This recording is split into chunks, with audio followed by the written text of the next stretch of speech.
حقيقة انتقال لوكا مودريتش إلى النصر السعودي. قبل أن نبدأ لا تنسى الإعجاب بالفيديو والاشتراك في القناة. أكدت صحيفة ماركا الإسبانية أن مودريتش سيلعب مع ريال مدريد لآخر الموسم ولن يجدد عقده مع ريال مدريد.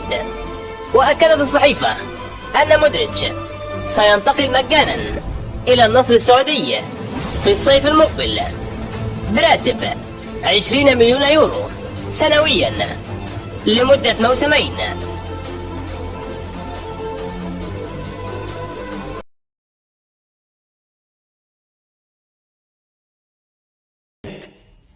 انت بتتكلم جد؟